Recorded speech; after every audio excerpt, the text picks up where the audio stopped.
শুভ সকাল বন্ধুরা। প্রত্যেক দিনের মতো আজও চলে এলাম তোমাদের কাছে।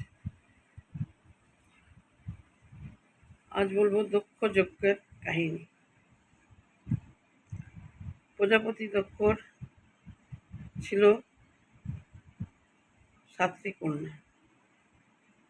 7 কন্যার মধ্যে ছোট ছিল সতী। সবার রাজাদের সঙ্গে বিয়ে হয়েছে, বড় বড় রাজাদের সঙ্গে। সতী বড় হলো, সতীর এবার স্বয়ংবর সভা হবে, সতী বিবাহ দেবে। প্রজাপতি দক্ষ তার স্বয়ংবর সভার ব্যবস্থা করছেন, কিন্তু সতী বললেন যে আমি কোনো রাজাকে বিবাহ করব না, আমি মহাদেবকে বিবাহ করব। আমি মহাদেবকে প্রতিরূপে মনে মনে ঠিক করেছি, আমি মহাদেবকেই আমি বিবাহ করব। দক্ষ বললেন সে কি কথা, সে তো একটা শ্মশানবাসী, শ্মশানে ঘুরে বেড়ায়,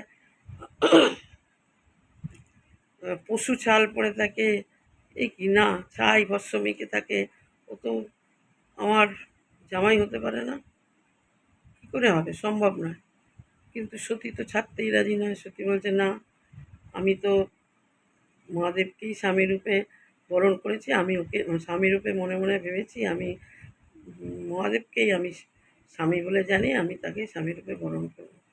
এই বলে সতী তার শিবের সঙ্গে বিবাহ করে কৈলাসে চলে যায়। দক্ষ তো ওই মেয়ের সঙ্গে আর কোনো সম্পর্কই রাখে না। এইভাবে সতী তো শিবের সঙ্গেই থাকে কৈলাসে, পিতার বাড়িতে আর আসেও না, পিতা কোনো সম্পর্কও রাখে না। এইভাবেই চলতে থাকে। একবার দেবলোকে সমস্ত দেবতারা, সমস্ত রাজা বা সবাইকে নিমন্ত্রণ করেছে। সেইখানে দক্ষরাজেরও নিমন্ত্রণ ছিল। দক্ষরাজ সেখানে যাওয়ার পর সবাই দক্ষরাজকে আমন্ত্রণ জানিয়ে আপ্যায়ন করেছে এবং সম্মান জানিয়েছে। সেখানে শিবও ছিল, মহাদেব ছিল। মহাদেব কিন্তু দক্ষকে কোনো রকমভাবে সম্মান জানালো না। এই দেখে দক্ষ একটু অপমানিত হলো, কেননা সবাই তাকে সম্মান জানালো আর নিজের জামাই মহাদেব তাকে সম্মান জানালো না। কোনো রকম গুরুত্বই শিব দিলেন না। তখন প্রজাপতি দক্ষ তখন শিবকে বললেন যে এত অহংকার তোমার, বলে যা তা করে যেমন অকথা কুকথা যেমন শিবকে বলে সেইভাবেই মহাদেবকে বলতে শুরু করে। তখন মহাদেবের 2 সহচর ছিল, নন্দী ভিঙ্গি। সেই নন্দী দক্ষরাজকে অভিশাপ দেয়, আজ তুমি যে মুখ দিয়ে আমার প্রভুকে অকথা কুকথা বললে, ওই মুখ তোমার একদিন ছাগলে পরিণত হবে। সেই ছাগলের মুখ নিয়েই তোমাকে ছাগমুখী হয়ে তোমাকে থাকতে হবে। এই অভিশাপ দিয়েছিলেন। তারপরে তো যে যার জায়গায় চলে যায়।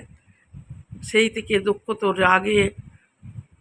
রেগে আগুন হয়ে আছে, কিভাবে অপমান করা যায় মহাদেবকে। তিনি একদিন তার যজ্ঞের অনুষ্ঠান ঠিক করলেন। এক বাড়িতে যজ্ঞ শুরু হলো। সেই যজ্ঞে সমস্ত দেবতা, ঋষি, রাজাদের নেমন্তন্ন, শুধু মহাদেবের নেমন্তন্ন ছিল না। এই কথা নারদের মুখে সতী শোনে। নারদ সতীকে বলে যে পিতার গৃহে এক যজ্ঞ হচ্ছে, তোমাদের ছাড়াই। সতী তখন মনে মনে ভাবলো, পিতার গৃহে যজ্ঞ, আমি যাব না, সবাই যাবে, নাই বা নেমন্তন্ন করলো, পিতার গৃহে তো যাই। এইভাবে শিবকে তখন সব কিছু বলে। শিব বলে না, ওখানে তোমার যাওয়া যাবে না। মহাদেব তো কিছুতেই আদেশ দিল না যে যাওয়ার জন্য, কিন্তু সত্যি তো নাচার বান্দা যাবেই।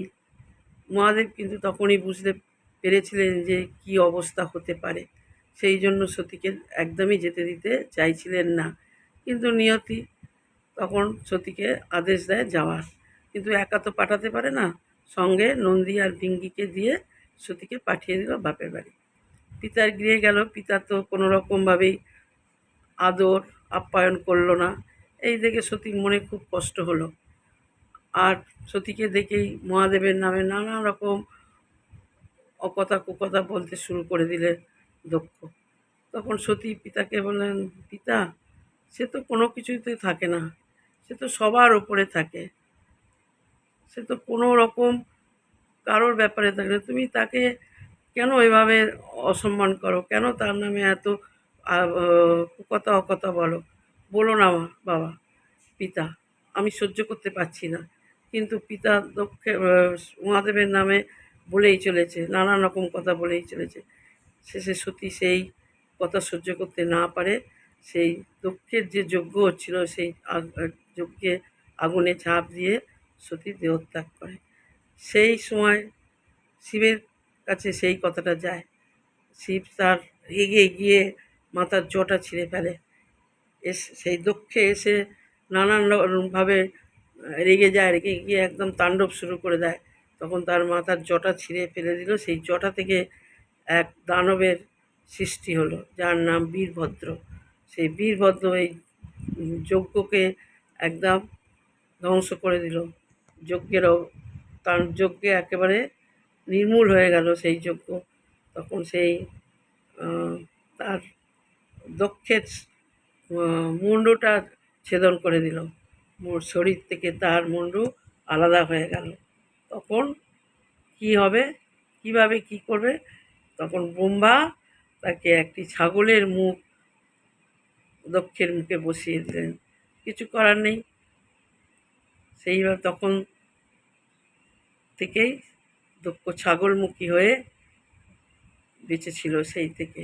আর শিব সেই সতীর মৃতদেহ নিয়ে, শরীর নিয়ে, কাঁধে নিয়ে চারিদিকে ঘুরে বেড়াতে শুরু করলো পাগলের মতো।